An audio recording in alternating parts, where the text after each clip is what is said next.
시청자 여러분 안녕하십니까? 가장 빠른 종합뉴스 뉴스큐 시작합니다. 대통령 집무실 이전 논란에 이어서 한국은행 총재 지명까지 지금 신구 정권 간 갈등의 골이 더 깊어지고 있습니다. 우리 국민들은 언제까지 이런 모습을 계속 봐야 할까요? 잠시 두 전문가 모시고 해법은 없는지 들어보겠습니다. 역대 정권은 왜 대통령 집무실을 옮기려 했고 왜 실패했을까요? 경호 전문가와 도시공학 전문가 연결해서 그 이유를 들어보고 이번엔 가능할지 알아보겠습니다. 네, 먼저 청와대 소식입니다. 문재인 대통령이 오늘 차기 한국은행 총재에 이창용 국제통화기금 아시아태평양 담당 국장을 지명했습니다. 청와대와 인수위 측은 서로 다른 입장을 내놨습니다. 청와대는 이번 인사가 윤석열 당선인 측과 협의를 통해서 이루어졌다고 밝혔습니다. 취재 기자 연결합니다. 홍선기 기자. 네, 청와대입니다. 인사권을 놓고 현 정부와 인수위 측의 줄다리기가 계속되는 걸로 전해졌었는데요. 한국은행 총재 후보자 전격적으로 지명이 이루어졌죠? 네, 문재인 대통령이 차기 한국은행 총재 후보자로 이창용 국제통화기금 아시아태평양 담당 국장을 지명했습니다. 박수현 청와대 국민소통수석은 브리핑을 열고 문 대통령이 오는 31일로 임기가 끝나는 이주열 한국은행 총재 후임으로 이창용 IMF 국장을 지명했다고 발표했습니다. 박 수석은 이창용 한국은행 총재 후보자가 서울대 경제학부 교수와 금융위 부위원장 등을 거쳐서 이론과 실무를 겸비한 경제, 금융 전문가라며 발탁 이유를 설명했습니다. 또 아시아개발은행 수석 이코노미스트 등을 거쳐 IMF 국장으로 재직 중인 경제, 금융 전문가라고 밝혔는데요. 그러면서 이 후보자가 국내와 국제 경제 및 금융 통화에 대한 이론과 정책 실무를 겸비해 주변의 신망이 두텁다는 평가를 밝혔습니다. 청와대는 이 후보자의 식견과 경험이 안정적인 통화 신용 정책으로 이어져 물가 안정에 기여할 것으로 기대한다고도 덧붙였습니다. 청와대 고위 관계자는 이번 인사가 윤석열 대통령 당선인 측의 의견을 수렴해 이루어진 것이라고 설명했습니다. 이 관계자는 한은 총재 직위 공백을 최소화하기 위해서 당선인 측의 의견을 들어 내정자를 발표하게 됐다고 설명했습니다. 앞서 청와대와 인수위 측이 한국은행 총재를 비롯해 임기가 도래한 주요 자리를 두고 팽팽한 줄다리기를 하고 있는 것으로 전해졌는데요. 한국은행 총재 지명이 양측의 협의를 거쳐 이루어진 것으로 전해지면서 추후 다른 인사에도 속도가 붙을지 주목됩니다. 또 한 번 연기된 뒤로 일정을 잡지 못하고 있는 문 대통령과 윤 당선인 간의 회동도 조만간 이루어질 수 있을지 관심을 모으고 있습니다. 청와대 고위 관계자는 문 대통령이 오늘 참모회의를 마치면서 당선인과의 회동은 언제든지 조건 없이 해야 한다는 입장을 다시 한번 강조했다고 전했습니다. 지금까지 청와대에서 YTN 홍성기입니다. 문재인 대통령이 차기 한국은행 총재 후보를 지명했다는 것에 대해서 윤석열 당선인 측은 불쾌감을 역력히 드러냈습니다. 당선인 측의 의사를 반영했다는 청와대 설명을 두고는 무리한 얘기라며 협의도 추천도 한 적이 없다고 완강히 부인했습니다. 인수위 취재기자 연결합니다. 부정훈 기자. 네, 서울 삼청동 인수위 사무실 앞입니다. 네, 청와대는 이번 인사를 두고서 당선인 측의 의중을 들었다 이렇게 이야기를 했는데 윤 당선인 측의 말을 들어보면 아니네요? 그렇습니다. 윤 당선인 측은 청와대 발표 직후 공식 입장문을 냈습니다. 이번 한국은행 총재 인사와 관련해서 청와대와 협의하거나 인사를 추천한 적이 전혀 없다는 내용입니다. 이창용 후보자를 지명하면서 당선인 측 의견을 들어 내정하게 됐다는 청와대 설명과 정면 배치됩니다. 우선 이창용 후보자의 경우 윤 당선인 측이 차기 한은 총재 후보 가운데 한 명으로 유력하게 검토하고 있었던 것은 맞습니다. 청와대와의 의견차도 크지 않았던 거로 알려졌었는데요. 결국 윤 당선인 측이 반발하는 지점이 인물보다는 발표되기까지의 과정에 있다고 봐야 할 것 같습니다. 장제원 당선인 비서실장은 YTN과의 통화에서 청와대로부터 발표 직전에야 전화 한 통을 받았다고 밝혔습니다. 통보였지 협의는 아니었다는 점을 분명히 한 건데 특히 이렇게 무례하게 하는데 어떻게 당선인 의중이 반영됐겠냐면서 강하게 불쾌감도 드러냈습니다. 그렇다면 이번 인선이 문 대통령과 윤 당선인의 회동에는 어떤 영향을 미치겠습니까? 앞으로 논의를 좀 더 지켜봐야겠지만 당장은 부정적인 영향이 불가피해 보입니다. 앞서 김은혜 당선인 대변인은 오전까지만 해도 정례 브리핑을 통해서 순리를 통해 풀리길 바란다. 늘 얼음장 밑에선 물이 흐른다는 표현을 써가면서 대화의 끈은 놓지 않고 있다고 강조했었습니다. 하지만 이후 청와대가 한은 총재 인선을 전격적으로 단행하면서 상황 변화가 불가피해졌습니다. 한은 총재 인선의 경우 양측의 대립각이 크지 않았던 만큼 청와대가 화해 손짓을 내민 거로 볼 수도 있지만 감사위원 인사나 집무실 이전 문제 등 쟁점 사안은 여전히 의견차가 크기 때문입니다. 장제원 비서실장도 통이동 인수위에서 취재진과 만나서 언론이 화해 제스처라고 분석을 하는데 자신은 동의할 수 없다고 거듭 강조했습니다. 감사위원 임명을 위한 명분 쌓기일 뿐이라는 뼈 있는 말과 함께 윤 당선인이 이번 인선 소식을 듣더니 허허 웃고 말더라면서 부정적인 기류를 가감없이 전했습니다. 양측이 진실 공방을 이어가면서 문 대통령과 윤 당선인의 회동을 위한 협의가 재개되기까지는 난관이 적지 않을 것으로 보입니다. 네, 윤 당선인과 인수위원회 상황도 알아보겠습니다. 분과별 활동이 시작됐는데요. 각 부처 업무 보고도 이틀째 접어들고 있죠. 그렇습니다. 윤 당선인은 일단 우선 오늘 오전에는 비공개 면담과 보고를 이어갔습니다. 오전에는 통이동 집무실 앞에 마련된 천막 기자실을 깜짝 방문했는데요. 15분가량 함께 커피를 마시면서 기자들과 함께 대통령 관저로 데려갈 반려견과 반려묘 이야기 등 가벼운 대화를 나눴습니다. 새 집무실을 마련하면 1층에 프레스센터를 만들어서 자주 찾겠다는 약속을 언급하면서 소통 의지도 부각했습니다. 안철수 인수위원장은 오전 9시 간사단 회의를 비공개로 열었고 지금은 코로나 비상대응 특별위원회 내 민생경제 태스크포스 회의를 주재하고 있습니다. 이 자리에서는 손실보상 문제를 중점적으로 다루는데 특히 3월 말로 다가온 소상공인 대출 만기 연장 문제를 집중적으로 논의하고 있습니다. 어제 국방부를 시작으로 부처별 업무 보고도 이틀째 이어지고 있는데 오늘은 통일부와 방사청 차례입니다. 통일부의 경우 최근 북한의 군사 도발 가능성에 초점을 맞춘 새로운 통일 대북 정책과 부처 기능 재조정 방안이 논의될 것으로 보입니다. 인수위는 어제 국방부를 시작으로 모레까지 주요 부처 업무 보고를 받는데 내일은 법무부와 대검찰청, 공정위와 산자부 등 핵심 부처의 보고가 줄줄이 잡혀 있습니다. 지금까지 삼청동 인수위에서 YTN 부장원입니다. 네, 윤석열 당선인이 추진하기로 한 용산 집무실 문제를 놓고 정치권은 물론 사회적으로도 의견이 양분되고 있어서 찬반 논란으로까지 번지고 있는 상황입니다. 용산 국방부청사에 대통령 집무실이 들어서면 도시공학적으로 또 경우에는 어떤 것들이 달라질지 짚어볼 텐데요. 먼저 용산 집무실 현안, 권영상 서울대 건설환경공학부 교수와 함께 도시공학적 측면에서 짚어보겠습니다. 교수님 나와 계십니까? 네, 나와 있습니다. 네, 안녕하세요. 먼저 이 대통령 집무실 윤 당선인은 이제 어디에 들어서든 청와대를 이제 벗어나겠다라는 생각인데요. 청와대 시대를 끝내겠다는 거는 그동안 대다수 역대 대통령들도 공약으로 했고 또 추진했지만 실패했습니다. 청와대가 이제 불통의 상징처럼 거론됐었기 때문인데요. 도시공학적으로 봤을 때도 실제로 근거가 있다고 보세요?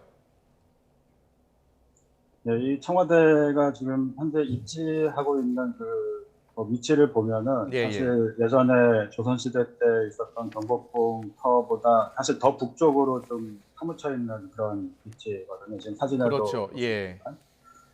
당연히 이제 도시공학적인 측면에서 봤을 때 시민들이라든가 다른 사람들하고 만나기가 좀 어려운 구조로 되어 있고. 사실은 이제 뭐 이런 부분은 사실은 예전 시기에는 그게 또 필요했었던 그런 측면도 있었고 해서 근데 이제 받아들여졌었는데 사실은 이제 경복궁 자체도 뭐 조선시대 때 궁궐이었지만 조선시대 궁궐 자체로 활용된 거는 사실 그렇게 길지 않습니다. 태조 때 잠깐 쓰다가 이후에 이제 고종 때 쓰기까지 이제 그 사이에는 이제 거의 사용이 안 되기도 했었는데. 그랬군요. 예. 또 근대에 이제 또 경무대 위치이기도 했고 그래서 이제 뭐 민주화 이후에는 계속 그 청와대 현재 위치에 대한 그런 논의가 이제 계속 있었죠. 대안으로 뭐 지금 서울에 있는 정부 서울청사 얘기가 있는데 사실 이 위치는 뭐 조선시대 때는 여기가 뭐 지금으로 따지면 합참에 해당되는 삼군부라고 정도전이 만들었던 기관인데 그게 있었던 지거든요. 그래서 지금으로 따지면 이제 뭐 국방부보다 더 상위 기관이 있었던 그 위치인데 뭐 정면에서 봤을 때는 사실 광화문 광장이라든가 시민들하고 소통이 굉장히 좋아 보이죠. 그 정면에서 봤을 때는. 근데 문제는 이제 배후 공간 부분이 좀 좁고 그리고 이제 또 배후에 사실은 이제 좀 여유 공간이라든가 또는 그게 이제 집무실이 그쪽으로 갔을 때 사실 거기가 이제 시민들이 이제 퇴근길에 이제 소주 한잔 하고 그런 공간인데 예. 그런 부분들이 좀 많이 이제 어렵게 되지 않을까 하는 그런 부분들도 좀 있는 것 같습니다. 네. 국방부 청사가 지금 이제 집무실 후보로 선정이 된 상황인데 여러 가지 장단점이 거론되고 있습니다. 역사적으로는 어떻게 활용이 됐던 곳입니까? 지금 그 용산 부지 같은 경우는 원래 이제 처음에 조선시대 때 이제 궁궐을 만들었을 때는 서울에 포함되어 있지 않았던 곳이었고요. 그러다 보니까 이제 그 서울 아래쪽에 이제 네. 수운으로 배로 그 접근하기가 용이하고 그런 부분이 있고 또 넓은 부지가 확보되어 있었기 때문에 이게 이제 조선 후기 때는 그 선해창이라고 그 지방에서 올라오는 곡물을 이제 저장하는 선해창이 있다거나 또는 이제 대규모 군사 훈련을 한다거나 뭐 그런 군부대가 있거나 하는 그런 공간으로 이제 사용되기도 했었고, 네네. 뭐 그런 공간이었죠. 그런 공간이었고, 뭐 얼마 전에 이제 서울시청 같은 경우도 이전 대상지 논의를 할 때 예. 용산 부분이 이제 논의가 됐었는데 그 이유는 사실 이제 서울이라는 게 예전에 그 궁궐 안으로 이제 한정되었을 때에서부터 지금은 강남으로 굉장히 많이 확장된 그런 구조다 보니까 정부 청사라든가 대통령 집무실을 굉장히 북측에 지금 좀 위치하게 됐었는데 예. 도시 전체가 이제 확장된 관점에서 봤을 때는 오히려 용산이 도시의 중심부 역할을 하면서 중심을 잡아줄 수 있다. 이런 논의 때문에 이제 용산이라는 곳이 뭐 이전에도 심심찮게 논의가 됐던 부분이죠. 알겠습니다. 이제 도시의 중심이 과거와 달리 점점 남쪽으로 내려오면서 도시공학적으로 봤을 때는 용산이 좀 더 낫다 이런 평가를 해주셨는데요. 대통령 집무실로 과연 국방부 청사가 적합하느냐 지금 이런 반론도 있습니다. 국방부 청사 자체도 대통령 집무실 상징으로서 좀 품격에 맞지 않다 이런 지적도 있거든요. 어떻게 보세요?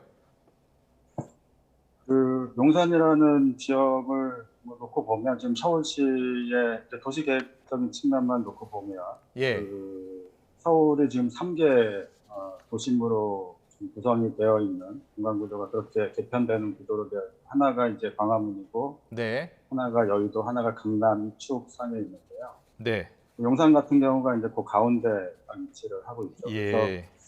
그래서 이제 도시계획 관점에서 봤을 때는 앞으로 100년, 200년 후의 서울의 모습을 그려봤을 때 아무래도 이제 광화문 같은 경우는 이제 역사 문화 뭐 이런 쪽으로 발전을 했으면 좋겠고 예. 여의도 같은 경우는 뭐 금융 허브라든가 이런 쪽 그리고 강남 이쪽은 이제 첨단 기술이라든가 이런 벤처 기업들 이런 쪽으로 이제 육성하게 되면 사실 이제 선진국으로서 대한민국의 수도인 서울이 좀 더 이제 한 단계 더 도약하는 그런 모습이 되지 않을까 이런 생각이 드는데 네네. 그렇게 놓고 봤을 때는 현재 용산 가운데 이제 가장 중요한 땅이 용산 지역이 기존에 있었던 뭐 군부대라든가 사실 국방부 위치도 예전에 이제 미군 부대가 있었기 때문에 이제 그 위치가 이제 정해지게 됐는데 앞으로 미래를 놓고 봤을 때는 사실 그 군부대 위치라든가 예. 이제 국방부 위치라든가 이런 걸 다시 한번 생각할 필요가 있겠다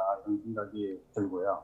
예. 네. 그리고 뭐 지금 그 행정부 같은 경우에 세종시로 거의 다 이제 내려가 있는 상황인데 그렇습니다.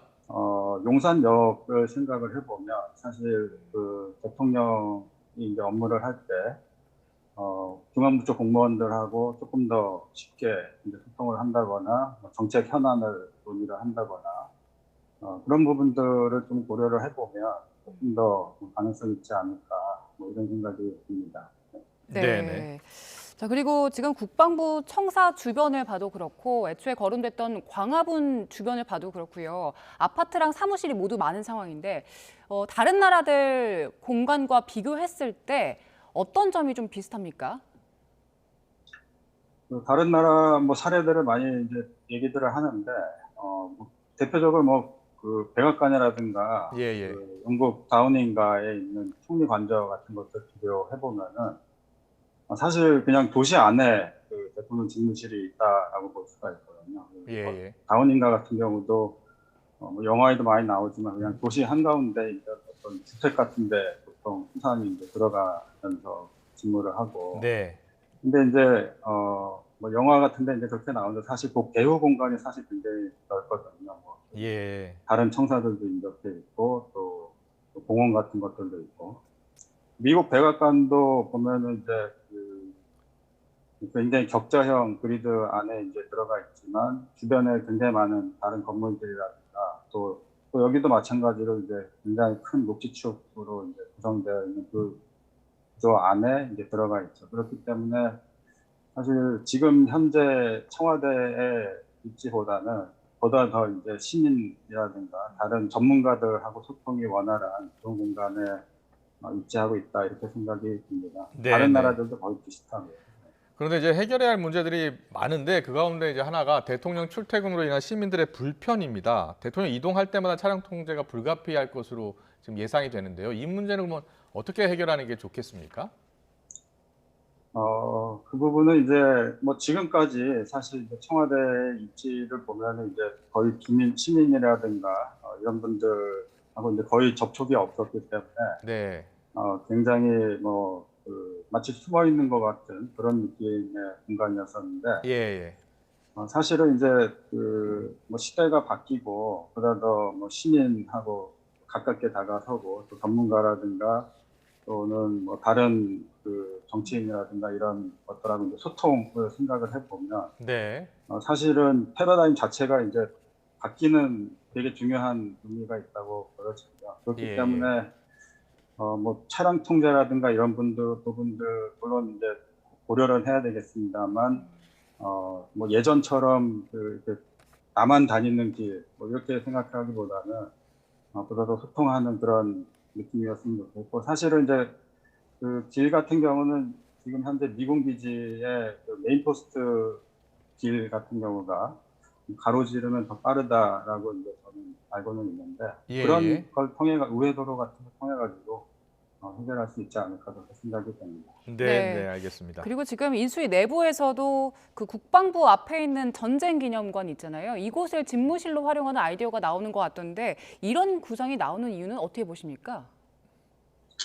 이 부분은 사실 이제 합참이라든가 국방부 관련 시설들이 이제 보안 관련된 시설들이고, 그리고 또 비용도 많이 들고 하는 부분들이기 때문에 이제 또 지금 여기 사진에 나오는 이런 전쟁기념관 이 부분 얘기가 나오는데, 저는 뭐 나쁘지 않다고 봅니다. 그 자체가 사실 이제 건축물 자체도 괜찮은 부분이 있고, 그리고 또 사실 뭐 당선인께서는 이제 대통령 집무실에 많은 소통이라든가 시민들도 많이 왔으면 좋겠다 이런 얘기를 하시는데, 그 대통령 집무실이 그냥 오피스거든요. 그래서 사실 뭐 이렇게 재밌는 건 없어요. 재밌는 건 없는데, 오히려 뭐 이런 기념관하고 결합돼 가지고 있다고 한다면 시민들이 와서 뭐 대통령 일하는 것도 이제 보고, 또 이런 뭐 박물관이라든가 기념관에서 이제 문화 여가 공간들도 이제 활용을 하고 한다면은 뭐 더 좋지 않을까 싶고, 뭐 외국 외빈들 같은 경우가 왔을 때도 사실은 뭐 굉장히 특이하게 문화시설하고 같이 결합되어 있다. 사실 한국이 지금 문화 강국 뭐 이런 것으로 이제 계속 자리매김하고 있는데, 나쁘지 않다라고 생각이 들고, 뭐 지하 벙커 이런 문제들이 있는데, 제가 전쟁기념관 뭐 전체 구조는 잘 모르겠습니다만, 사실 박물관이라든가 이런 시설들 보면은 지하 수장고 같은 것들이 있거든요. 그래서 이런 것들 이제 활용한다거나 또는 뭐 벙커 부분을 이제 새로, 이게 전쟁기념관 같은 경우는 이제 장점이 좀 여유 부지가 좀 많다는 거, 이런 부분들이 또 있기 때문에 굳이 활용을 안 한다고 하더라도, 국방부 건물로 들어간다고 하더라도 이런 문화시설을 같이 가지고 있으면서 시민이라든가 이런 분들하고 이제 소통하는 모습은 활용 가능성 측면에서 고려해볼 필요가 있다고 생각을 합니다. 네, 알겠습니다. 집무실 이전의 장단점 도시공학 측면에서 알아봤습니다. 지금까지 권영상 서울대 건설환경공학부 교수와 함께했습니다. 잘 들었습니다. 고맙습니다. 네. 윤석열 당선인 측은 용산 집무실이 뜻대로 마련되지 않는다면 취임 이후에도 당분간 현재 통이동 집무실을 그대로 사용할 것이라고 밝혔습니다. 이렇게 되면 매일 자택에 있는 서초동과 통이동을 오가야 하고 취임 이후에는 주상복합에 있는 서초동 자택에 대한 경호상 문제도 발생할 수 있습니다. 출퇴근길에 박기원 기자가 직접 다녀왔습니다. 현재 시각 오전 6시입니다. 이곳 서초동 윤석열 대통령 당선인 자택 앞에서 통이동에 있는 인수위원회 사무실까지 직접 가보겠습니다.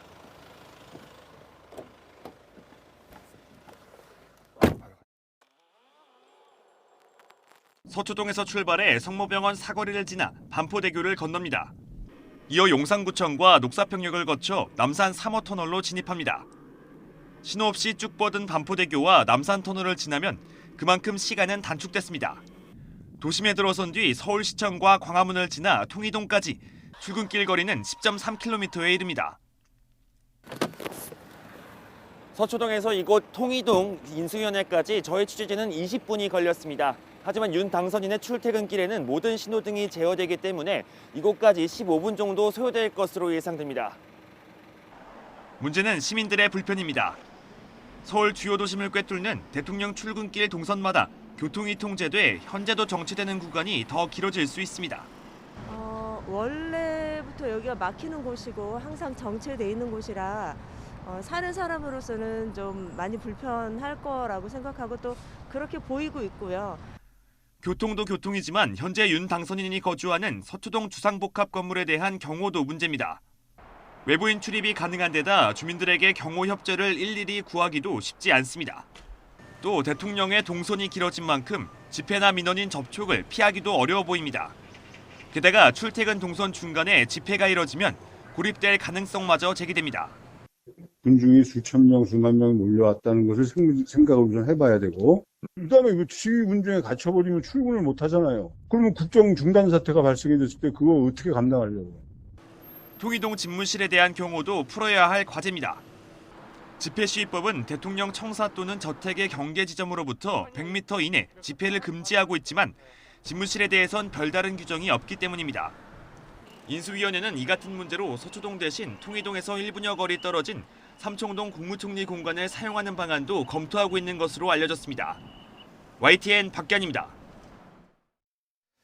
네, 대통령 집무실 이전 갈등 이번에는 좀 경호 관점에서 짚어보겠습니다. 5월 10일 취임식 전에 집무실 이전이 사실상 어렵게 되면서 윤 당선인은 당분간 통이동 인수위 사무실 출근을 검토하고 있죠.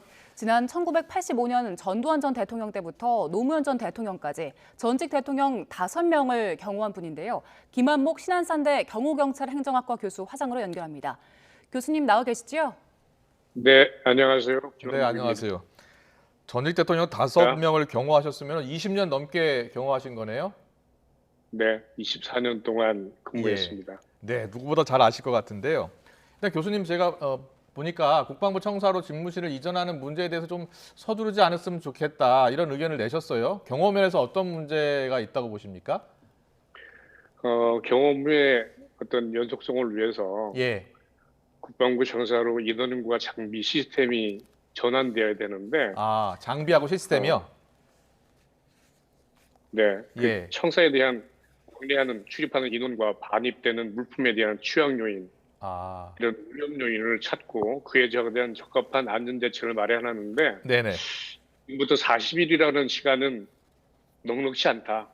또 경호 업무는 99%의 안전보다 1% 위험에 대한 대책 또는 완벽한 조치를 위한 것이기 때문에 작은 위험 아니면 취약 요인이라도 완전히 제거된 다음에 이전하든지 옮기는 것이 옳다라고 해서 제가 그런 의견을 냈습니다. 그렇군요. 그런데 경호라는 것은요, 사실 대통령이 됐든 당선이 됐든 어디에 가든 또 어디에 살든 어디에 있든 반드시 완벽한 경호가 이루어져야 되지 않겠습니까?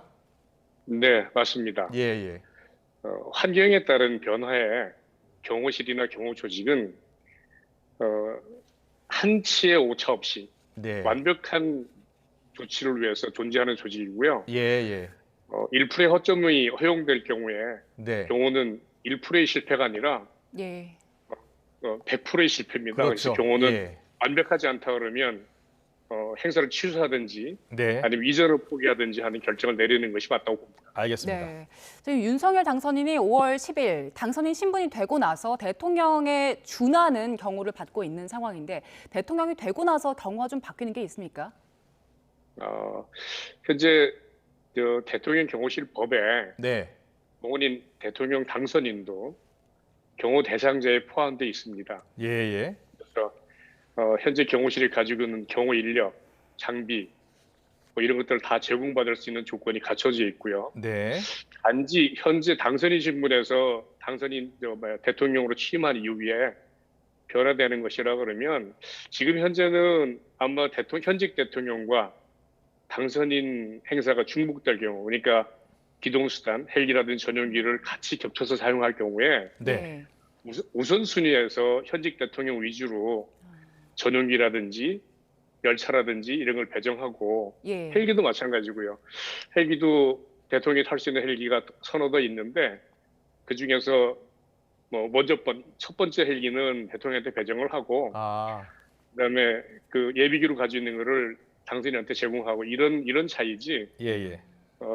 현재 만약에 전용기나 아니면 헬기 이런 부분에 현직 대통령이 사용 계획이 없다 그러면 네네. 당연히 그 이번에 산불 행사 갈 때처럼 예. 현직 대통령이 타고 있는 헬기를 제공하든지 그랬군요. 기동수단을 제공하는 것이 맞습니다. 네네. 알겠습니다.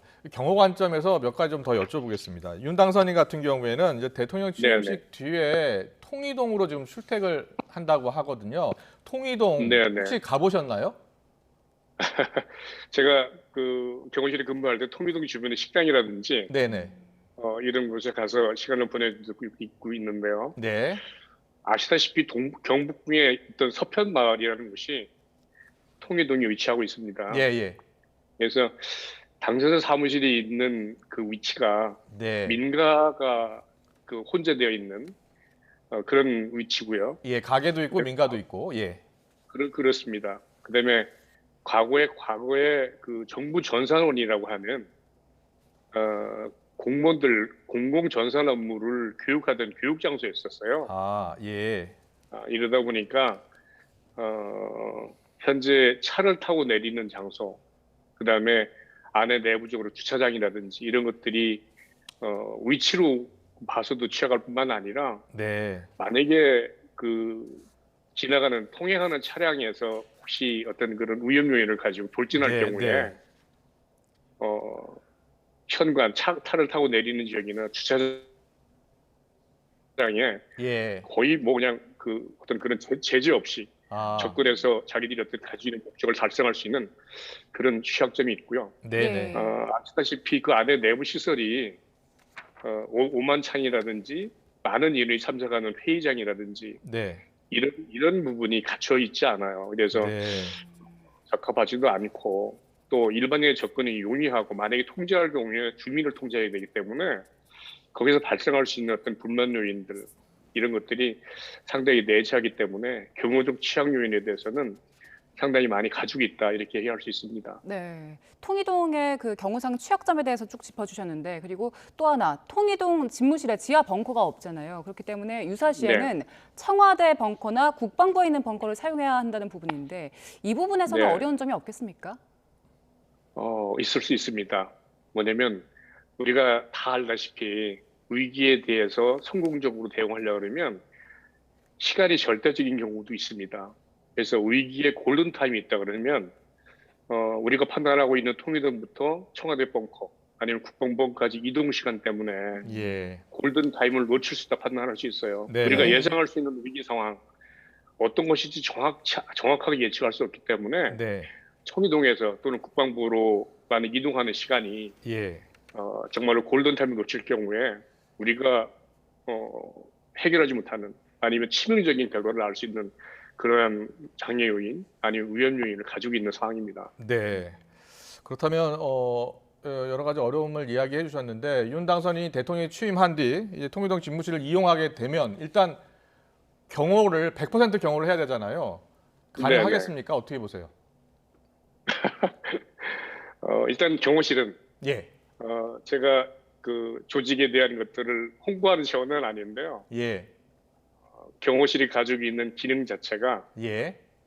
어떠한 위험 요인과 취약 요인에 대해서도 노출된 취약 요인과 노출된 위험 요인은 완벽하게 제거할 수 있는 또는 제거해야지만이 네. 경호 대상자의 행사를 지원하거나 이렇게 할 수 있습니다. 이렇게 얘기를 합니다. 예. 그래서 경호적 측면에서 집무실이 바뀌든 아니면 행사장이 바뀌든 경호실에서 여기로 하십시오. 이 장소가 좋겠습니다 하는 제안을 할 수 있지만 경호실은 행사장이 결정이 되다든지 어떤 집무실이 결정지고 나면 예.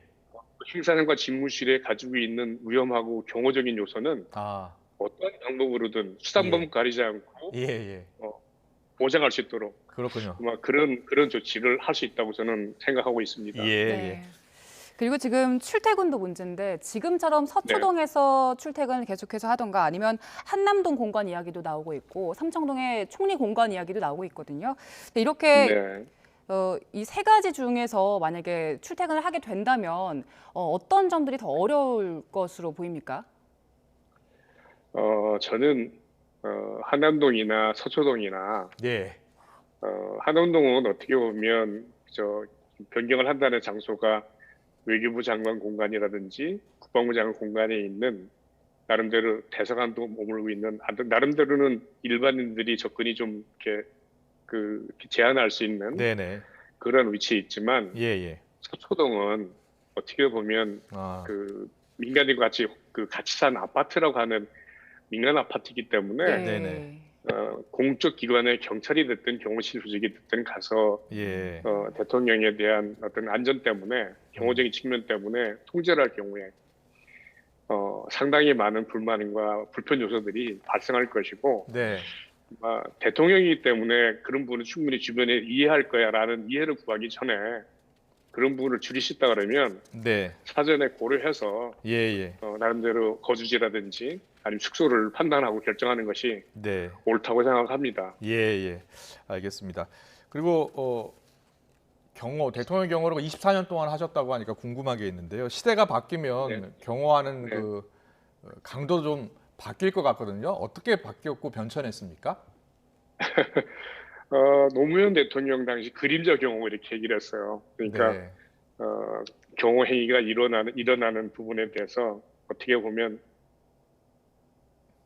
주변 참석자들이 모를 정도로 은밀하게 이렇게 숨은 경호를 했는데 그다음에 문 대통령 출근하면서는 경호실이 국민과 함께하는 경호 이렇게 캐치프레이즈를 내걸고 경호 시스템과 어떤 국민들에게 아주 친근한 의미로 보일 수 있는 경호 조치를 내세웠지만 실제로 내용적인 들로 보면 외부적으로는 그림자 경호, 국민과 함께하는 경호를 내세웠지만 경호 행위 자체는 일반인의 통제, 그다음에 제한 이런 불편을 수반할 수밖에 없는 행위예요. 그래서 변화됐다고 하는 부분들은 어떻게 보면 주변인들에 대한 통제 방법이 예전에는 강압적이고 위협적인 자세로 범인이 사전에 포기하게 만든다든지 이런 부분을 했다 그러면 지금은 자발적으로 국민들이 제가 검색에 응하겠습니다라는 그런 마음이 동하도록 유화적인 어떤 그런 방법으로 검색을 해왔고 이렇거든요.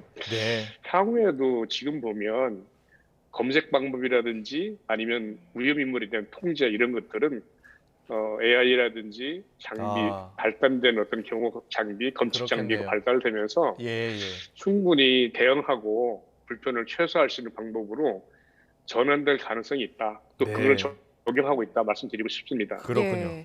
그리고 문재인 대통령 때도 당시에 이틀 정도를 홍은동 자택에서 출퇴근을 했었는데 그때 당시 인파가 굉장히 많이 몰려서 인사를 나누는 장면도 저희가 보도를 해드렸습니다.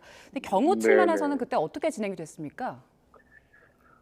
당시에 홍은동 자택 자체도 아파트였고요. 아파트 출입구에서 내려와가지고 세검정을 거쳐 내려왔는데 당연히 당선인의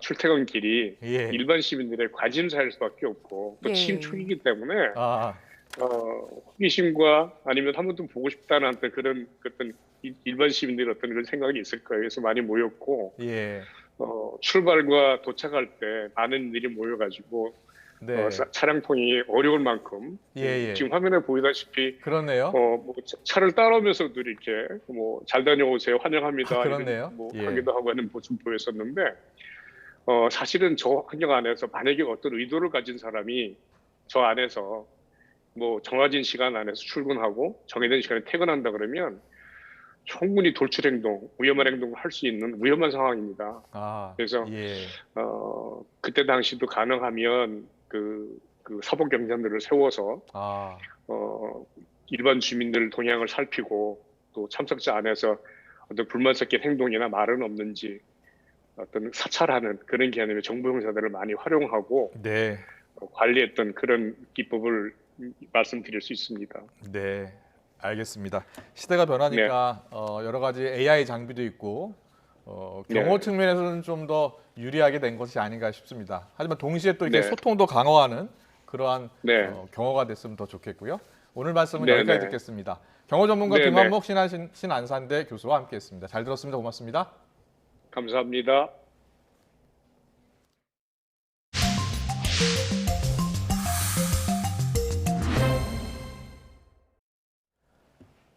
코로나19 신규 환자가 50만 명에 육박해 역대 두 번째로 많았습니다.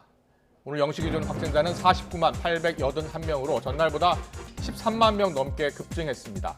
계속된 확산세에 누적 환자는 1,000만 명을 넘어서 1,042만 7,247명을 기록했습니다. 정부는 코로나19 유행이 정점에 진입했지만 언제쯤 감소세로 전환할지는 좀 더 지켜봐야 한다고 진단했습니다. 중앙재난안전대책본부는 정점이 완만하게 오랫동안 유지되면서 확진자가 줄기 시작할지 바로 감소세가 나타날지는 현재 판단하기 어렵다며 이번 주 추이를 봐야 한다고 밝혔습니다.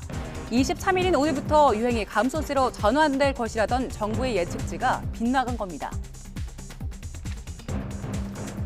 오늘 25일부터 동네 병원 의원에서 전문가용 신속항원 검사를 통해 확진되는 경우엔 60세 이상 고령층, 면역 저하자도 우선 재택치료 일반관리군으로 분류됩니다. 중앙재난안전대책본부는 검사받은 동네 병원에서 검사받고 확진된 경우 전화상담과 처방, 모니터링 등이 한 번에 가능해져 일반관리군으로 분류하면 보다 신속하게 먹는 치료제 처방 등이 이루어질 수 있을 것으로 내다봤습니다. 식품의약품안전처가 미국 머크사가 개발한 먹는 코로나19 치료제 라게브리오 캡슐의 긴급 사용 승인을 결정했습니다. 이번 결정은 최근 코로나19 확진자 수가 급증하는 상황에서 기존 치료제를 사용하기 어려운 고위험 경증에서 중등증 환자들에 대한 치료제 대안의 필요성 등에 따른 것입니다. 스텔스 오미크론 변이 검출률이 점차 높아지면서 코로나19 확산세가 한동안 더 이어질 수 있다는 우려의 목소리가 나오고 있습니다. 신속 항원 검사를 하는 동네 병의원에는 오늘도 검사 행렬이 이어지고 있습니다. 검사 현장에 나가 있는 취재기자 연결합니다. 이준혁 기자.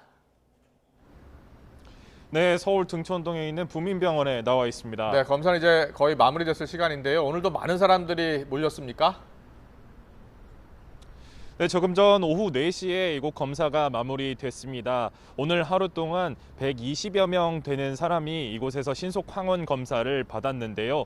오늘로 신속항원 검사에서 동네 병의원에서 실시했을 때 양성이 나오면 확진이 되는 것으로 판정이 인정해준 지 열흘째인데요.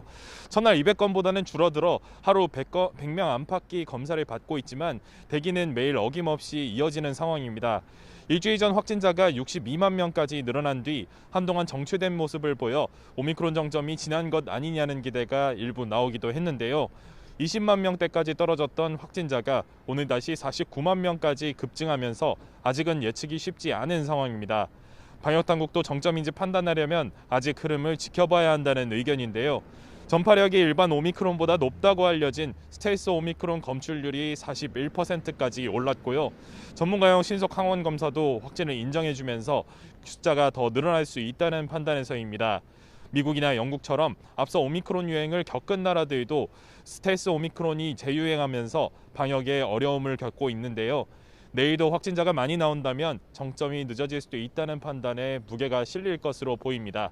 지금까지 서울 등촌동 부민병원에서 YTN 이준엽입니다.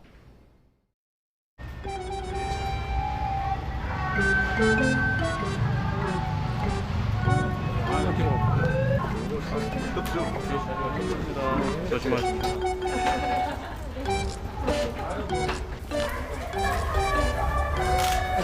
요즘 물 났어요 여기? 냉장고만 있으면 뭐 여기 컵라면도 좀 갖다 놓고 물 붙이는 게 있는데 이거.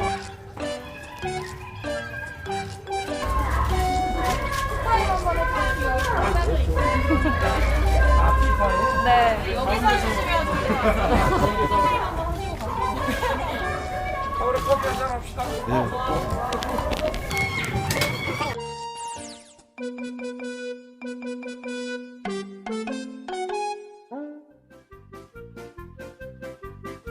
진짜로 한 번도 혼밥 안 하셨어요? 이번에 당선되신 뒤에는? 아침은 혼자 가끔 먹죠. 근데 아침도 혼자는 안 먹어. 강아지랑 같이 먹고. 내가 뭘 먹으려고 그러면 강아지들이 와서 딱 쳐다보고 있기 때문에 걔네들도 좀 나눠주고 같이 먹어요. 요새는 아침에 좀 하죠. 김치찌개도 끓여 먹고, 누룽지도 끓이고. 취임하시고 기자들 돼지고기 김치찌개 끓여주신다고 하시죠. 오늘 약속입니다. 청사 마련해서 가면은 내가 하루 그 구내 식당에서 저녁에 한번 양 많이 끓여가지고 감독을 해가지고 그렇게 해서 같이 한번 먹읍시다. 우리 북한으로부터 받은 강아지 있잖아요. 그 옛날에 문재인 대통령 네. 저 취임하실 때인가 예. 그 검찰총장 그 임명장 받으러 들어갔을 때 차담을 하는데 내 처가 그 강아지 보고 싶다는 말을 하려고 그래서 내가 발로 이렇게 찼다고. 식던 소리 하지 말라고. 잠을 많이는 시간이 돼도 많이 잠이 안 오대요. 자다가 보면은 지금도 선거 주는 것 같은 느낌이 많이 들어요. 그래서 뭐 뭘 해야 되는데 지금 여기에는 대응을 해야 되는데 이렇게 보면은 선거가 아니야 지금.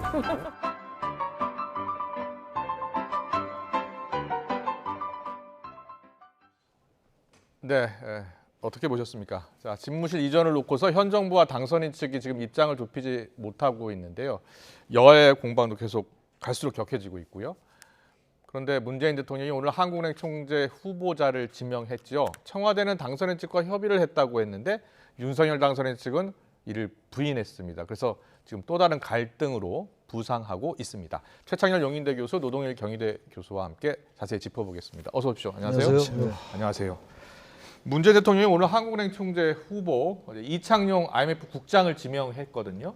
지명하면서 당선인 측과 이제 협의를 했다 이런 발표가 있었습니다.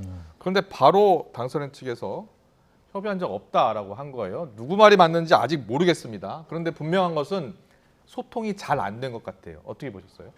그래서 저도 누구 말인지 잘 모르겠어요. 네. 근데 양쪽에서 그냥 뭐 관계자 얘기한 것도 아니고 공개적으로 얘기한 건데 둘 다 거짓말 하겠는가? 그런데 둘 다 거짓말 아니라면 누구 말이 맞는지 잘 모르겠어요. 그러니까요. 근데 저는 이런 언론 보도를 본 게 있는데요. 네. 지금 윤 당선인 측에서 이창용 국장을 한국은행 총재로 생각하고 있다. 네. 내심 생각하고 있다는 얘기를 제가 봤거든요. 그러니까 뭐 그런 걸 넘겨짚어서 네. 윤 당선인 측에서 이 국장을 밀려고 하는 거니까 네.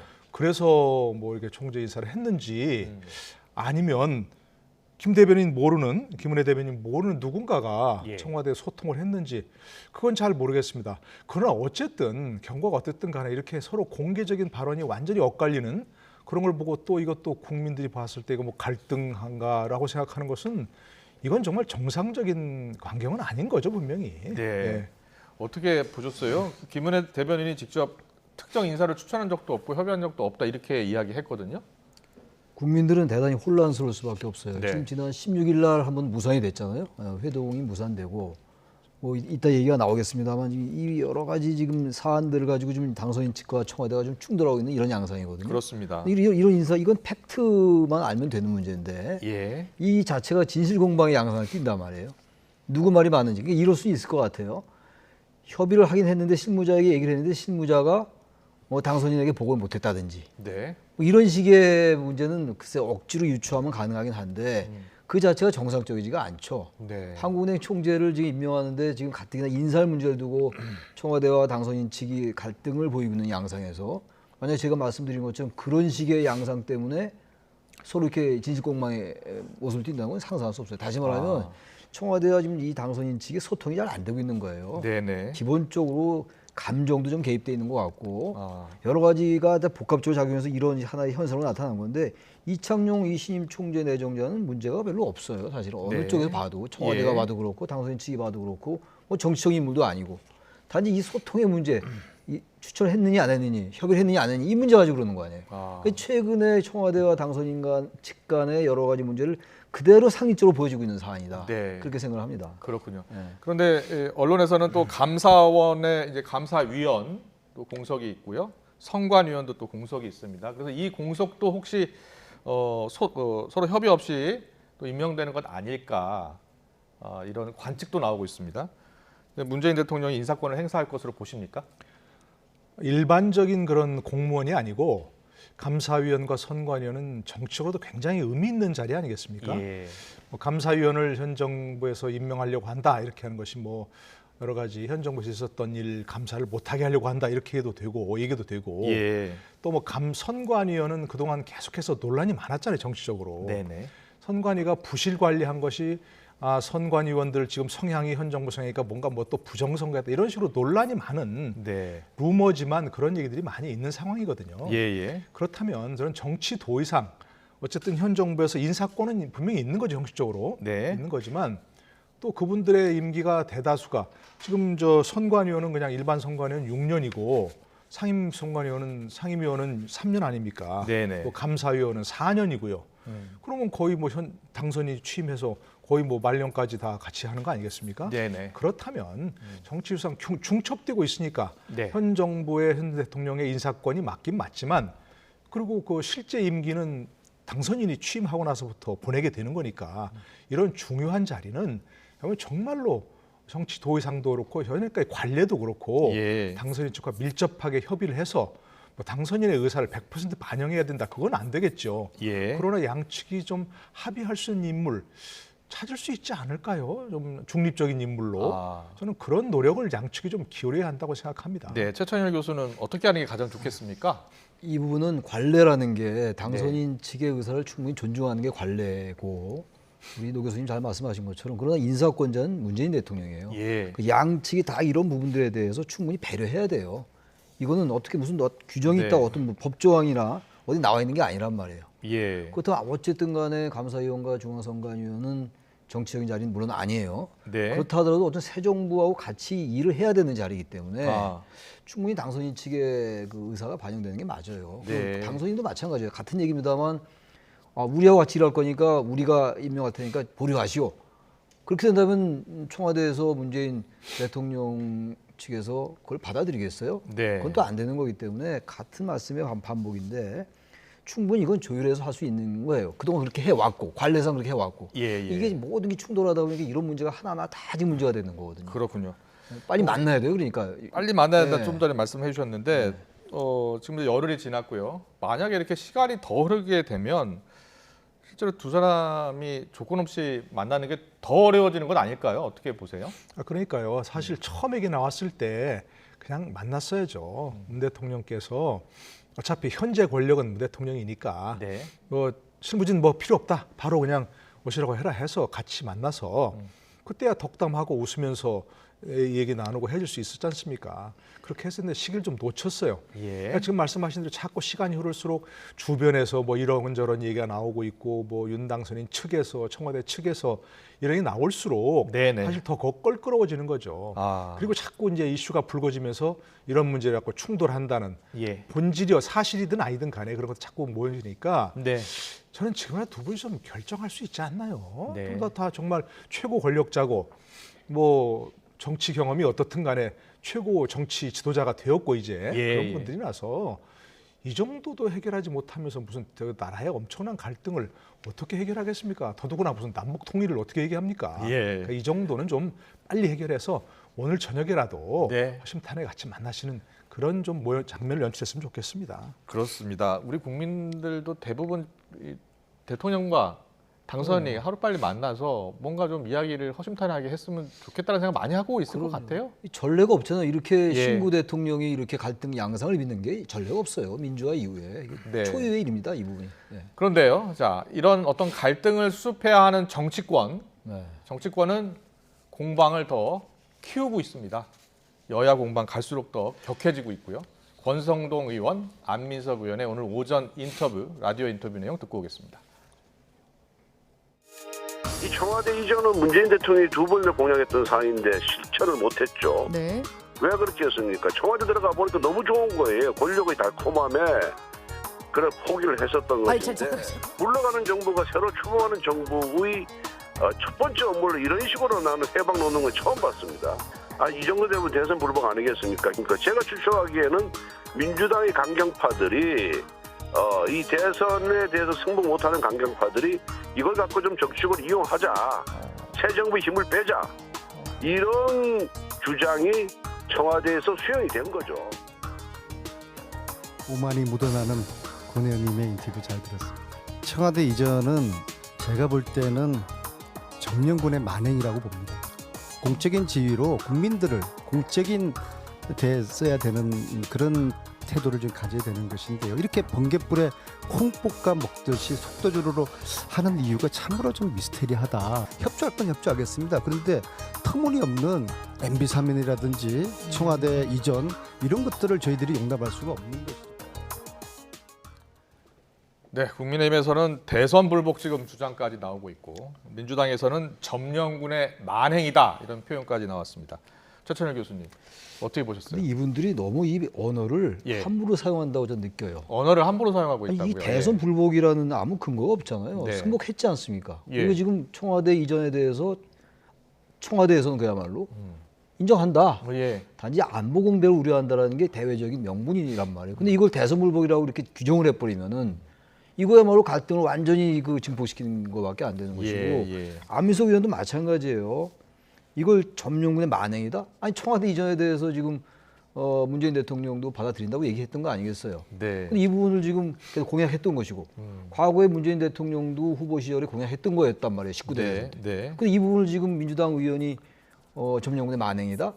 이렇게 얘기한다는 건 이분들이 그야말로 강경파로서 양쪽의 갈등을 이용해서 뭔가 하려는 게 아니라면 이렇게 얘기할 이유가 있겠냐고요. 네. 얼마나 답답합니까? 말이 안 되는 얘기들이에요. 그리고 청와대 MB 사면이라든지 청와대 이런 것들 저희들이 용납할 수가 없죠.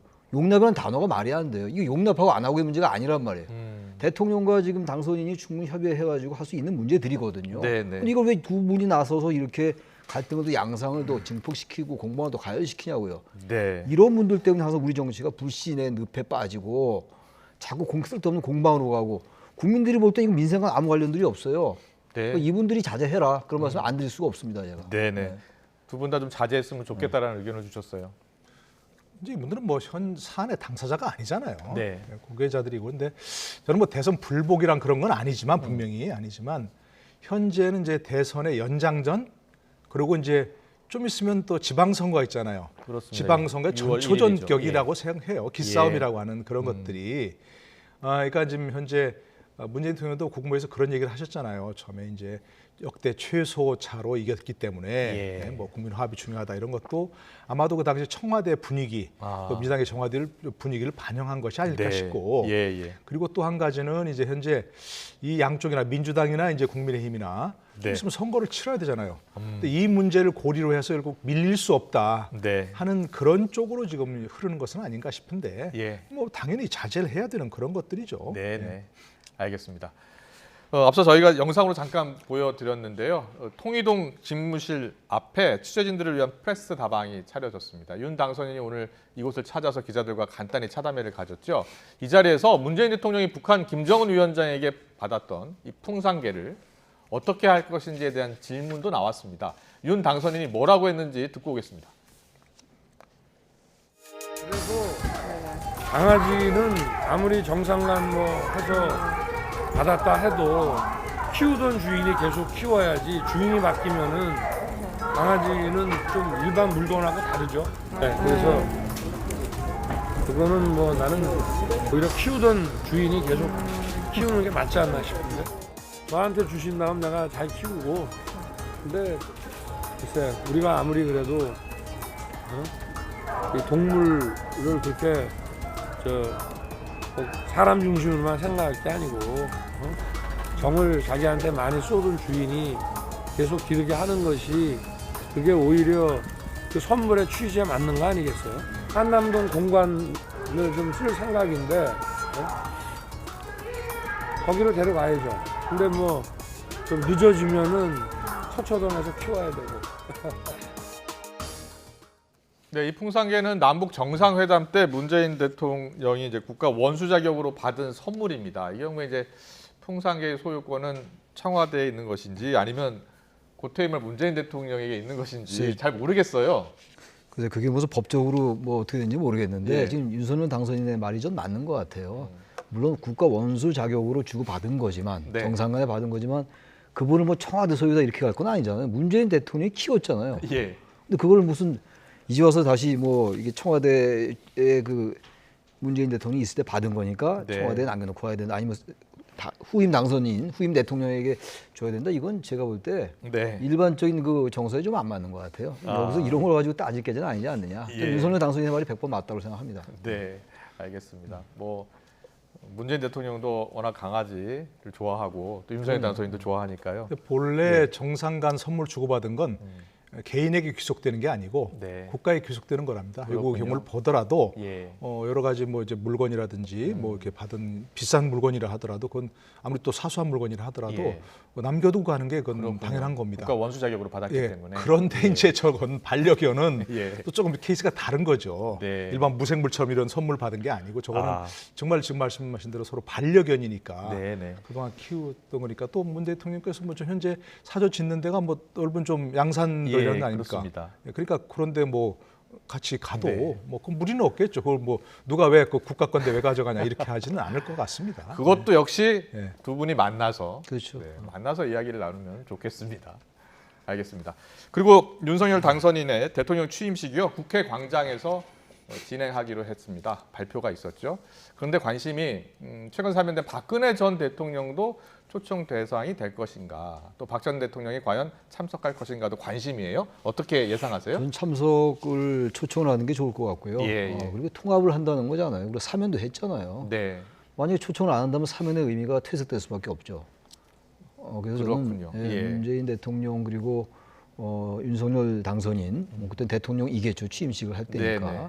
그 박근혜 전 대통령도 같이 참석을 해서 네네. 그게 이제 국민들에게 보여주는 통합이거든요. 아. 언제까지 과거의 그 국정농단 뭐 그 문제를 가지고 계속 얘기할 수는 없는 거 아니겠어요? 예, 그런 예. 의미에서 여러 가지 반대 의견도 있습니다만 사면을 했던 것이고 예. 전 그래서 어쨌든 간에 취임식에 초청하고 그리고 또 국민들에게 그런 모습을 보여주고 새로운 시대로 가야죠. 언제까지 갈등을 겪고 그런 문제 가지고 언제까지 그래서 서로 이렇게 힘들게 싸우겠어요. 예. 뭐 그렇게 할 것 같습니다. 네. 초청하고 참석할 것 같습니다. 아, 참석할 것 같다. 조동일 교수님은 어떻게 전망하세요? 근데 이게 좀 특수한 신분이잖아요. 네. 대통령직에서 탄핵으로 파면된 신분이거든요. 아, 그러니까 물론 이제 뭐 아마 윤 당선인이나 이제 앞으로 이제 취임할 정부 이쪽에서는 이제 뭐 초청을 하고 싶겠죠. 예. 초청할 수도 있을 겁니다. 아마 초청장을 보내고. 네. 그러나 저는 본인이 사양하시지 않을까 싶어요. 아. 건강 문제로. 아. 이제 건강이 좀 참석하기 어렵다. 네네. 막 이런 그 명분으로 참석하지는 않을 거 아닌가 싶습니다. 네, 알겠습니다. 두 분 다 좀 예상이 서로 이제 관측이 달랐는데요. 지켜보겠습니다. 이제 취임식은 5월 10일입니다. 그리고 내일 박근혜 전 대통령이 이제 퇴원을 하죠. 그리고 대구 이제 사저로 갈 예정입니다. 그런데 박 전 대통령이 두 차례 지금 인사말을 할 것으로 알려지고 있습니다. 여러 관측이 나오는데 어떤 메시지를 낼 것으로 보세요? 글쎄요, 저는 뭐 그 특별하게 어떤 정치적으로 이슈가 될 만한 그런 논쟁적인 이슈를 낼 것 같지는 않아요. 아, 예. 지난번에 대선 때도 왜 그 호사가들은 상당히 선거에 영향을 미칠 것 같은 얘기를 할 것 같다라고 얘기했는데 그랬죠. 저는 선거 전에 퇴원해서 뭐 사저 퇴원해서 앞에서 이야기할 상당히- 것이다라는 예. 이야기도 있었고. 저는 뭐 그렇게 예상하지 않았었거든요. 네. 이번에도 박근혜 전 대통령이 정치적으로 민감하게 받아들일 수 있는 그런 얘기는 하지 않을 것 같고 아, 예. 일반적인 덕담은 않을 것 같아요. 덕담을 국민들에게 메시지로 전달하지 않을까라고 저는 생각합니다. 예. 조동일 교수님은 윤 당선인이 그 과거 후보 시절에 퇴원하면 한번 찾아뵙겠다 이런 이야기를 했었거든요. 어떻게 전망하세요? 지금은 이제 시기가 늦었죠. 대통령 당선인 신분이고 예. 또 좀 있으면 대통령 취임을 하는데 네. 저 박근혜 대통령 사저로 어떻게 찾아가겠습니까? 그 전이라면 그 전에 박근혜 전 대통령이 이제 저 사저로 내려갔었다면 네. 뭐 선거 상황이든지 이런 상황이었으면 이제 뭐 충분히 함께 만나서 네. 뭔가 그동안 고생하셨다는 정도 얘기 예. 할 수 있겠지만 지금으로서는 저기 방문하는 건 쉽지가 않죠. 행보가. 그렇기 때문에 예. 뭐 또 적절하지도 않은 것 같고요. 현재로서. 네. 그러니까 찾아가지 않을 것 같습니다. 알겠습니다. 민주당 이야기 해보겠습니다. 민주당은요, 원내대표 선거 내일입니다. 이제 하루 앞으로 다가왔는데 지금까지 5명이 공개적으로 출마 의사를 밝혔습니다. 이재명계, 이낙연계의 대결로 보는 관측이 많고요. 누가 선출되느냐에 따라서 민주당의 주류 세력도 가늠이 될 것으로 보입니다. 저희가 이제 그래픽으로 준비했습니다. 안규백 의원, 정세균계, 김경엽 의원, 이해찬계, 박광온 의원, 이낙연계, 박홍근 의원, 이재명계, 이원욱 의원, 정세균계 이렇게 분류가 되고 있습니다. 누가 유리하고 누가 강력한 경쟁을 펼칠 것으로 보십니까? 어차피 이제 지난 대선 경선 때 치열하게 싸웠던 이낙연계와 이재명계 이 두 사람의 경쟁은 좁혀질 것 같아요. 그렇군요. 네, 정세균계는 지금 두 분이니까 이 이제 안규백 의원과 이원욱 의원은 혹시 단일화 같은 거 그런 것도 뭐 나올 수 있을 것 같고요. 그러니까 지금 여기 나오는 5명의 의원들이 특별하게 무슨 앞으로 향후 대야 관계가 되겠죠. 이제 여당이 아니니 대여 관계가 되겠죠. 이제 이분들 야당이 될 테니까. 그렇죠. 이제. 대여 관계에서 특별하게 다른 방향을 설정할 것 같지도 않고 그래서 어차피 이번 이 원내대표 선거는 지난 대선 경선의 연장 그러니까 다시 말해서 이재명계냐 이낙연계냐 이쪽으로 좁혀질 것 같습니다. 그리고 결선 투표가 또 있거든요. 근데 이제 만약에 결선 투표를 하지 않으려면 87명 그게 이제 매직 넘버란 말이에요. 172석 중에. 근데 187명을 어느 한쪽이 획득하기는 어려울 것 같고 이낙연계나 이재명계가 둘이 이제 경쟁을 하다가 박광온 의원과 박홍근 의원이 하다가 이제 정세균계나 뭐 이해찬계의 이제 지지를 받는지 아마 그런 구도가 되지 않을까. 그래서 어차피 이번 원내대표 선거는 특별하게 인물 간의 어떤 그 차별성은 그렇게 많지 않은 것 같아요. 계파 간의 대결 구도가 되지 않을까라고 예상을 합니다. 그렇군요. 알겠습니다. 국민의힘 같은 경우에는요, 지방선거 공천에 페널티제를 도입하기로 했습니다. 홍준표 의원의 반발이 지금 상당히 거센 상황이고요. 이준석 대표와 김재원 최고위원 간 진실 공방도 벌어지고 있습니다. 어떤 이야기인지요? 차례로 듣고 오겠습니다.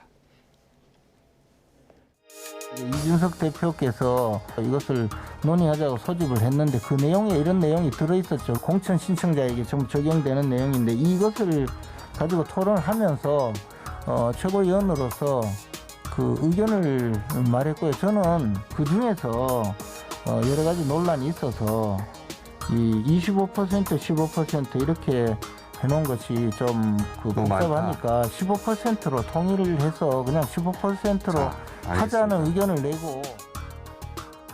저는 감산점은 어떤 형태로 좀 반대한다는 취지를 이야기했습니다. 오늘 공교롭게도 김재원 최고위원님이 방송에 나가셔가지고 제가 35%를 하자 그랬는데 본인이 25%를 줄였다는 취지로 발언하셨는데 이게 뭐 회의록도 다 남아있고 그 회의에 참석한 여러 배석자들이 전혀 그런 상황이 아니었다고 이야기하는 상황 속에서 김재원 최고위원님이 최근 논의가 좀 본인이 대구시장 출마하는 상황 속에서 여러 오해를 사시니까 이 당대표에게 뒤집어 씌우는 거는 이게 무슨 상황인가 하는 생각을 제가 좀 하고 있습니다. 아시다시피 홍준표 의원 대구시장 출마를 선언했고 김재원 최고위원도 마찬가지고요. 그런데 또 홍준표 의원하고 가깝다고 알려진 김기현 원내대표는 25% 감점이 좀 과도하다 이런 얘기까지 하고 있습니다. 이 페널티 도입은 어떻게 보셨어요? 글쎄 뭐 저도 알고 있기로는 얘기 듣기로는 예전부터 나왔던 얘기 아니겠습니까? 현역 의원이 그만두고 다른 선거에 출마하면 페널티가 있다. 그럼 민주당도 마찬가지고요. 민주당도 마찬가지고 그렇게 얘기가 나왔던 거예요 분명히. 그리고 과거 탈당했다가 복당한 사람은 페널티가 있다. 그것도 분명히 있었던 얘기입니다. 처음 나온 얘기는 아니고요. 그게 이제 얼마나 이제 과도하느냐 그 얘기는 있지만 그 자체를 가지고 논할 건 아니고요 분명히. 그러니까 저는 뭐 그 10%든 5%든 분명히 페널티가 있다는 건 예고가 됐던 얘기입니다.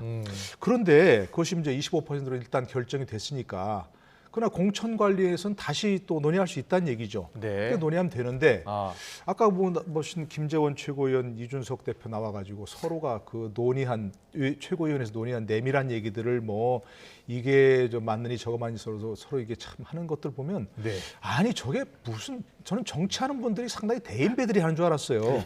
그런데 어떻게 좀 전에 얘기한 거 문재인 대통령과 윤석열 당선인도 그렇고 저분들도 저렇게 저거 참 치졸한 모습을 보인다. 저것들은 서로 뭐 그 부분은 서로 회의에서 논의했던 얘기니까 말을 아껴야겠습니다. 안 하겠습니다. 이래야 정치의 이른바 금도라는 거 아니겠어요? 근데 뭐 나는 뭐 반찬성하지 않았는데 뭐 했다 이렇게 하는 거는 정말 정치로 하는 분들로서는 정말 국민들로서 눈살 찌푸리게 하는 얘기죠. 그렇군요. 홍준표 의원 25% 감점 이야기 나오니까 굉장히 분노했나 보더라고요. 25%를 감점하면 그 이길 수 있겠습니까? 저는 굉장히 어려울 것 같아요. 아무리 뭐 홍준표 의원이 뭐 대선 후보였다 하더라도 경선 후보였다 하더라도 이거는 그 말씀이 맞는 거예요. 페널티 당연히 줘야죠. 현역 의원이 지금 국민의 선택을 받았는데 다시 지선에 나가니까 페널티 있어야 돼요. 있어야 되는데 페널티 있어야 되는데 10% 정도 주고 그다음에 또 탈당했으니까 15%. 그 25%가 너무 많거든요. 그래서 이건 좀 조정을 좀 정치라는 게 갈등을 관리하는 거거든요. 그렇죠. 갈등을 조정하는. 근데 도대체 갈등 관리가 안 돼요. 하다 보면 이런 당내 갈등 관리도 안 되니까 그러네요. 뭘 국민의 갈등을 조정하고 갈등을 관리합니까? 그렇네요. 답답함이 있다. 그 말씀드립니다. 당내 갈등부터 좀 관리해야 될 것 같다. 네, 그렇습니다. 알겠습니다. 오늘 정치권 이슈 분석 여기까지 듣겠습니다. 노동일 교수님, 최창현 교수님과 함께했습니다. 잘 들었습니다. 고맙습니다. 감사합니다.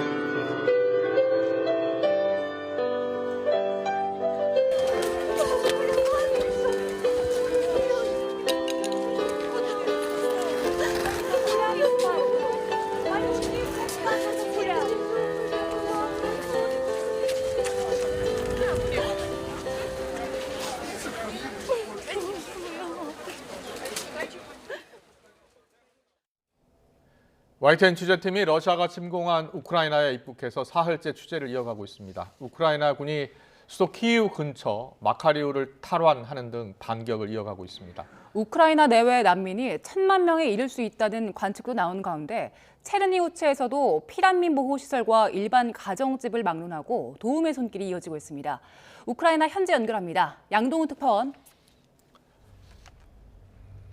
네, 우크라이나 체르니우츠시에 나와 있습니다. 네, 우선 전황부터 살펴보겠습니다. 러시아군이 여러 곳에서 밀리는 양상이 나타나고 있습니까? 네, 우크라이나군은 키이우 서쪽으로 30km 정도 떨어진 요충지인 마카리우를 탈환했다고 밝혔습니다. 마카리우를 탈환한다면 수도 키이우가 완전히 포위되는 것을 막아서 숨통이 조금 트이게 됩니다. 하르키우에서 돈바스로 이어지는 요충지인 이지움에서도 우크라이나군이 반격을 시작한 거로 알려지고 있습니다. 러시아군이 파죽지세로 덮쳐오는 것처럼 보였던 동부전선에서도 우크라이나군이 건재한 거로 전해졌습니다. 미국 국방부도 우크라이나군이 최근 며칠 동안 곳곳에서 반격에 나서 영토를 회복하고 있다고 밝혔습니다. 우크라이나 국방부는 러시아군의 탄약이나 식량이 거의 다 떨어져 가고 있다고 주장했고요. 러시아군의 피해가 눈덩이처럼 커져 전사자가 10,000명에 육박했다는 내용이 러시아 매체 홈페이지에 잠시 공개되기도 했습니다. 서방 국가들은 이런 내용들이 믿을만하다고 보고 있는 거로 전해졌습니다. 다만 러시아군이 밀리고 있는 상황이 이어진다면 오히려 더 큰 위험을 불러올 수도 있다는 관측도 나옵니다.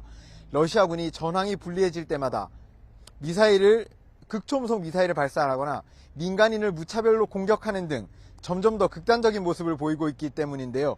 군사 전문가들은 러시아군이 위력이 약한 핵무기를 인적이 없는 곳에 떨어뜨려 우크라이나군을 위협할 수도 있다고 우려하고 있습니다.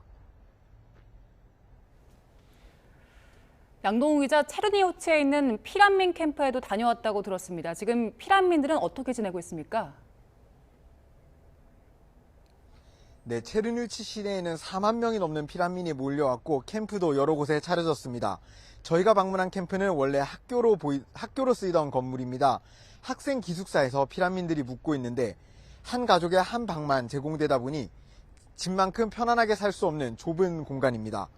고단한 피난 생활을 이어가고 있는 캠프에서는 경쾌한 음악도 울려 퍼졌습니다. 잠시 들어보겠습니다.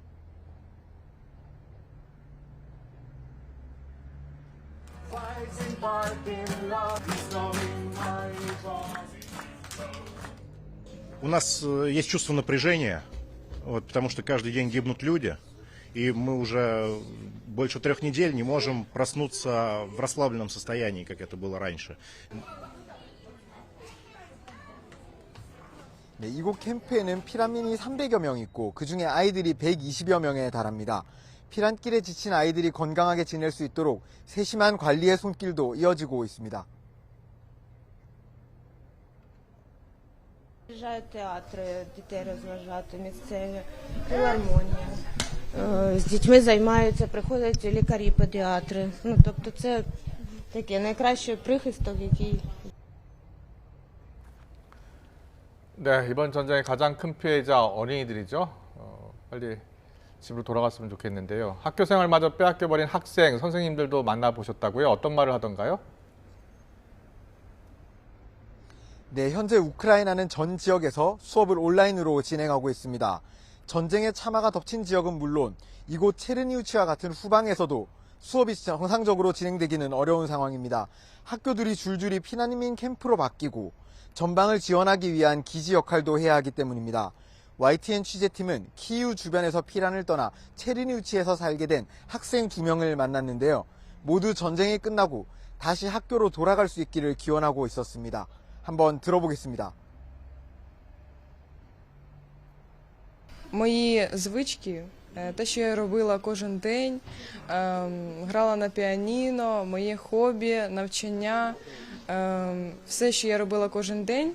Життя дуже змінилося, так як навчання, мої хобі, спорт, це все змінилося. Я зараз не маю можливості займатися великим. 네, 학교를 피난민들에게 내주고 캠프 담당자 역할을 맡게 된 교장 선생님은 평화가 얼른 찾아와 다시 제자들을 만날 수 있기를 기원했습니다. 선생님 이야기도 한번 들어보시죠. Вітання з любимого їхнього багатопрофільного ліцею. Всіх обожнюю, люблю і чекаю до зустрічі.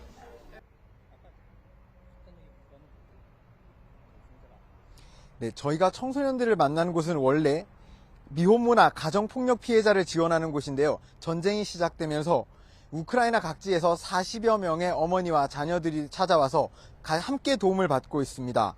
취재 도중에 공습경보가 울리면서 아이들과 함께 지하로 대피하기도 했는데요. 갑작스럽게 사람들이 늘다 보니 원래 체육관으로 쓰이던 공간에 침대나 매트리스를 가져다 놓고 아이들을 돌보는 모습도 확인할 수 있었습니다. 네, 양동훈 특파원, 그리고 양동훈 특파원 뒤에 사진들이 보이는데요. 누구 사진입니까? 네, 제 뒤에 보이는 사진들은 이곳 체르니우치에서 임무를 수행하다가 순직한 군경의 사진들입니다. 아직 이번 전쟁에서 숨진 군인이나 경찰의 모습이 추가된 것은 보이지 않았는데요. 지난 2010년대부터 작년까지 숨진 군인이나 경찰의 사진들이 보시는 것처럼 제 뒤에 있습니다. 저희는 이곳에서 추가적인 피해로 사진이 더 추가되지 않기를 바라는 마음에서 이 자리에서 중계를 진행하고 있습니다. 네, 그리고 우크라이나 각지에서 찾아온 피난민들에게 기꺼이 집을 제공하는 가족들도 만났다고요? 네, 체르니우치에 살고 있는 마리치카 씨 가족은 남편과 3아이까지 모두 5명입니다. 하르키우 근처의 도시 이지움에서 온 에드아르도 씨 가족 4명, 키우에서 피난으로 온 미콜라 씨 부부까지 모두 11명이 함께 살고 있습니다. 마리치카 씨 아들과 에드와르도 씨의 쌍둥이 아들들이 함께 공놀이를 즐기는 등 시끌벅적한 분위기였는데요. 집주인 가족과 피난민 가족이 너나 할 것 없이 아이들을 함께 돌보며 원만한 생활을 이어가는 모습이었습니다. 이웃에 있는 나오미 씨의 가족도 피난민 3명과 함께 살고 있습니다. 나오미 씨 아버지는 전방으로 물품을 지원하는 민간 단체에서 일하고 있는데요. 이르핀에서 온 피란민인 코스테아 씨도 함께 손을 보태고 있습니다. 물품을 운반하려면 위험을 감수해야 하지만 더욱 위험한 사람들을 위해서 꼭 해야 하는 일이라고 모두 입을 모았습니다. 지금까지 우크라이나 체르뉴치에서 YTN 양동훈입니다. 지난 21일 중국 동방항공 소속 여객기가 야산에 추락을 했죠. 지면을 향해 수직으로 추락하는 모습이 폐쇄로 TV CCTV에 잡혔습니다. 전문가들은 여객기 사고 직전의 데이터가 매우 비정상적이라면서 이 미스터리에 대한 다양한 의견들을 내놓고 있습니다. 오늘 정윤식 가톨릭관동대 항공운학과 교수와 함께 짚어보겠습니다. 어서 오세요. 어서 오십시오. 반갑습니다. 네, 안타까운 사고입니다. 132명의 탑승자 중 아직 생존자를 찾지 못했고요. 그런데 CCTV에 잡힌 영상을 보니까 수직 추락하는 모습이거든요. 이렇게 추락하는 여객기 보신 적 있습니까? 사실은 저도 동영상으로 본 건 처음이고요. 과거에 이거가 유사한 추락이 있을 것으로 예상됐던 게 실크에어 항공이 자살로 추정되는 사고가 있었습니다. 네, 그때 지금 저 화면이거든요. 그때 예상되는 데이터도 저렇게 추락했을 것이다 하는 그런 동영상이 과거에 나온 적은 있습니다. 근데 실제 이렇게 실영상으로 본 건 저도 처음입니다. 네. 그리고 이 영상이 CCTV에 포착된 화면이잖아요. 그래서 보통은 이런 식으로 이렇게 수직 추락하는 경우가 좀 있습니까? 실제 이렇게 미사일처럼 떨어지는 건 처음이고요. 항공기라는 거는 조종사가 통제를 하는 것이 기본 원칙이기 때문에 통제를 하다 보면 거의 자세가 뭐 수평에서 어느 정도 낮아진다든지 아니면 끝까지 조정을 하다가 뭐 추락하는 순간에 좀 기울어진다든지 하는 정도가 대부분인데요. 이렇게 거의 미사일이 떨어지듯이 추락하는 거는 사실 처음 봤습니다. 네, 보통 추락 직전에 여객기가 이렇게 폐쇄율에 잡히는 경우는 많지 않은데요. 간혹 잡혔던 그 추락 비행기의 모습을 보면 일단 추락하지 않으려고 노력하는 그 회피 비행하는 모습이 보이잖아요. 전혀 볼 수가 없거든요. 어떤 이유 때문으로 보세요? 지금은 이제 그 항공기를 통제할 수 없는 뭐 조종사의 상태나 또는 항공기의 결함이나 이런 것들이 있기 때문에 기본적으로 우리가 생각하는 것은 조종사는 항공기를 안전하게 운항하겠다는 그런 기본적인 원칙이 있다는 걸 가정하에 조사도 하고 운영을 합니다. 그래서 여기에서도 그 원칙을 배제하지 않고 조종사는 끝까지 노력했을 것이라고 판단하는데 비행기는 거기에 통제에 따라지지 않았을 것이다. 그렇게 보시는군요. 보는 거죠. 보통 엔진이 갑자기 꺼지게 되면은 조종관들이 그 매뉴얼이 좀 있지 않습니까? 대응 매뉴얼? 있죠. 항공기가 엔진이 뭐 2개든 4개든 작동이 되는데 그 엔진이 다 꺼졌다 그래서 뭐 비행기가 추락하거나 그런 건 아닙니다. 거의 우리 종이 비행기도 잘 날아가듯이 이 비행기도 활공을 하면서 상당히 먼 거리를 날아갑니다. 우리가 뭐 한 1km 정도의 고도가 있다 그러면 거의 한 20km 가까이를 활공이 됩니다. 그렇군요. 엔진 없이도요. 무동력으로 바람만 타고 갈 수 있다는 겁니까? 그런 거죠. 그렇게 되는데도 불구하고 이렇게 비행기가 수직으로 떨어졌다는 것은 우리 뒷부분에 조종할 수 있는 수직고리 날개 부분이라든지 아니면 이런 것이 완전히 파손됐다든지 아니면은 다른 또 얘기로 이제 우리 과거에 있었던 그 실크에어 사고처럼 자살을 한 거 아닌가, 고의적인 행위가 아닌가 하는 것까지도 지금 생각하고 있는데요. 그렇게까지 유추하기는 좀 어려울 것으로 보고 있습니다. 지금 상황은 어렵고요. 조종사가 3명 있었다는 건데요. 현 2명입니다. 2명입니까? 앞으로 이제 3명으로 혹시 그 이유가 뭐냐면 과거에 저머닝스 그 루프트한자 계열사 저머닝스 항공기의 부기장이 기장이 나간 사이에 자살 비행을 하였습니다. 그런 적이 그래서 알프스 산맥에 추락해서 전원이 사망을 했는데요. 그 이후에 우리나라 항공 당국에서도 혹시 그런 걸 대비해서 그건 모른다. 그렇군요. 대비해서 3명을 태우든지 아니면 심지어 조종사가 화장실에 갈 경우는 객실승무원이 대신 들어가서 혹시 일어날 수 있는 걸 막도록 하자 하는 얘기가 있었거든요. 근데 중국에서는 그걸 도입하지 않고 있다가 혹시 그런 것까지도 생각을 해서 이제 3명이 있으면 그 2명이 같은 생각을 하기 참 어려우니까 그런 대비책으로 마련하는 거죠. 관제탑은 계속 그 소통을 한 것으로 지금 전해지고 있습니다. 여객기를 호출했다고 하거든요. 근데 아무런 응답이 없었다고 하네요. 이제 응답하는 것은 우리 우선순위가 가장 높지는 않습니다. 우선순위가 최고 높은 건 항공기가 결함했을 때 결함을 해소하는 게 우선이거든요. 그렇군요. 그래서 그런 기본적인 우선순위가 해결이 되면 그때 관제소에다가 다른 비행기 내가 지금 이렇게 내려가고 있다, 돌아가고 있다는 걸 얘기하기 때문에 실제 일부러 응답하지 않은 경우 다른 조치를 위해서 또는 항공기에 뭐 전기적인 결함, 무전기 고장이라든지 이래서 대답 안 한 경우 또는 아까 말한 대로 이제 저먼윙스처럼 그런 행동을 하기 위해서 아예 무전 자체를 끄는 경우 이렇게까지 얘기하는데요. 그 세 번째 경우는 아직 뭐 이렇게 얘기할 단계는 아닌 것 같습니다. 그렇군요. 네. 그리고 지금 이번 사고와 영상을 보면 그 영상이 자살 비행과 좀 비슷하다는 말씀을 하셨는데 중국 항공 당국에 따르면 일단 조종사들이 추락 과정에서 다시 이걸 들어 올리려는 머리를 들어 올리려고 하는 그런 정황들도 포착이 됐다고 이야기를 하고 있거든요. 그런 노력을 했음에도 불구하고 이렇게 수직으로 낙하한 이유는 어떻게 보십니까? 이제 비행기가 수직으로 떨어진다는 거는 의도적으로 조종관을 누르기 전에는 거의 불가능합니다. 그 조종관을 만약에 놓으면 다시 수평으로 이렇게 비행기는 자동으로. 이제 자동이 아니라 속도가 증가가 되지 않습니까? 그럼 앞날개에 양력이 발생돼서 그냥 항공 역학상 들립니다. 그래서 지금 현재 그 데이터를 뭐 자세한 데이터는 아니지만 나온 데이터를 간단하게 분석해 본 결과 실제 고도 한 12,000~13,000피트에서 기수가 들리는 현상이 생기는데 그게 상승률이라든지 상승 각도가 약 10도에서 12도 정도로 지금 판단이 됩니다. 그러면 그 시간이 55초에서 05초까지 약 10초 걸리거든요. 그럼 초당 1 내지 1.5도의 기수를 드는 건데 그거는 조종사가 의도적으로 했다고 보기는 사실 어렵습니다. 의도적으로 했을 경우에는 그거보다 더 빠른 이 레이트라 그러죠. 더 빠른 상승 조작을 했을 것으로 보이는데 그 정도는 그러면은 조종사가 조종관을 잡고서 의도적으로 한 것은 아닌 것으로 보인다. 아닌 것으로 보입니다. 알겠습니다. 항공기 추락 사고 보통 나면 쟁점이 이제 조종사 과실이냐 아니면 기체 결함이냐 이거 두 개를 놓고서 분쟁을 하는데 보통 이제 블랙박스를 보지 않겠습니까? 근데 블랙박스를 못 찾았다고 하거든요. 이제 737 항공기 블랙박스는 이제 뒷부분에 있습니다. 그래서 뒷부분에 있기 때문에 사실 충격이 제일 이렇게 수직으로 떨어져도 충격이 제일 완화되고 충격이 뭐 3000G 이상이기 때문에 굉장히 단단하게 만들어져 있습니다. 그러나 지금처럼 이렇게 고속 거의 우리 속도로 600km, 700km 이상의 속도로 충돌했을 경우에 파손됐을 가능성도 상당히 많습니다. 그렇게 되면 블랙박스를 찾았더라도 안에 있는 데이터라든지 이런 것들을 분석할 수 없는 상황까지도 될 수가 있습니다.